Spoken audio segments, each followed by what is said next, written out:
Top 10 rappers na nakulong. Top 10 sa ating watchlist ay si Haring Manggi na malapalos man kung magtago ay nadakip pa din sa Imus Cavite nang painan siya ng isang kunwaring bibili lamang ng kanyang inilalakong bonnet. Dilat na dilat pa ang mga mata nang humarap sa media ang rapper. Lagi natin unahin ng Diyos sa lahat ng ating ginagawa. At lagi tayong papakatotoo sa ating mga sarili, mga manggi ko. Hawak ngayon ng Pasay City Police si Haring Manggi. Panginoon, tulungan mo ako. Top 9 sa ating listahan ay ang dalawang miyembro ng grupong 1096 Gang na sina Polo P at Ghetto Gecko. Sila ay nadakip nang maaktuhan silang Tumipak ng halaman. sa isang beach resort sa Ternate, Cavite. Ano reason? Bakit ka nagamit nito? Sa mga tropang hindi po matanggihan, hindi lang pakisama. Top 8 sa ating listahan ay ang mahal ng lahat ng tao na si Zaito. Alam ko naman. Siya ay nadakip ng hainan siya ng search warrant sa kanyang tahanan sa Kawit, Cavite at matagpuan ang kanyang itinatagong bawal na agimat sa lata ng nido. Tueng lipad ako tueng, agbi tayo.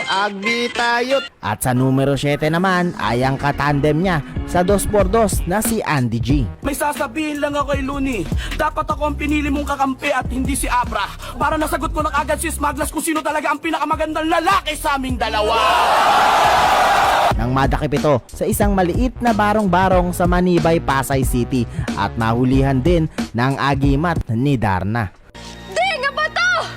Top 6 ay ang very iconic line na 2 beses na yan! nang mahuli si Badang ng mismong ama ng babae na tinangka niyang hawakan sa pribadong parte. Bakit mo papasukin ang kwarto ng...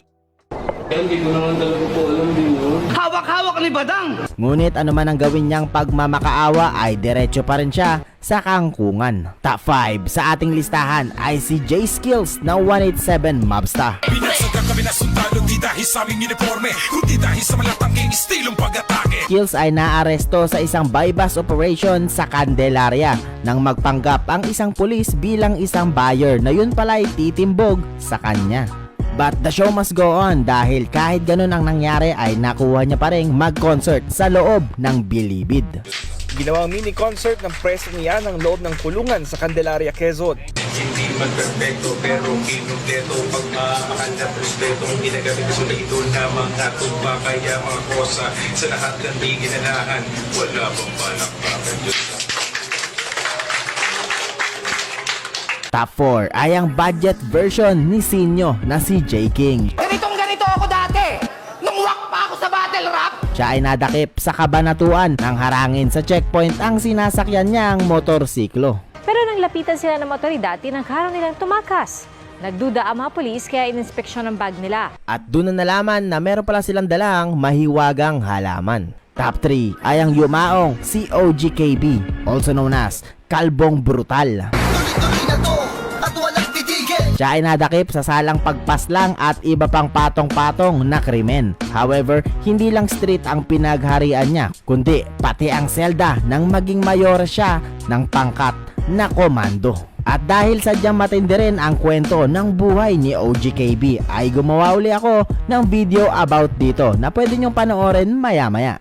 Top 2 ay ang member ng Two Joints na sidekick ni Bugoy na Koykoy na si Ives Fresco. Katatapos ko mag-puff bago umapak sa stage. Siya ay natimbog nang painan siya ng isang magandang babae na kunwaring may gusto sa kanya. Tumitili ang mga chika babes. Na yun pala'y isang espiya na magsusumbong sa kanya sa pulisya. Top 1 ay walang iba kundi ang hari ng tugma na si Looney nang matimbog siya sa isang bypass operation sa Makati. Ayon sa pulisya ay isinisilid niya daw ang mahiwagang halaman sa mga kahon ng cellphone at binabalot ito na parang regalo. Pero gate ni Looney. Pinlanta po sa amin lahat yan. At tulad ni J Skills ay nag-concert din siya sa loob ng Bilibid. However, after ng ilang hearing ay nagawang maipanalo ni Looney ang kanyang kaso at nais naman ngayon magigante sa mga sumetap sa kanya para sirain ang kanyang pangalan. Ano yan? Picture? Dahil sa picture-picture na frame up ako.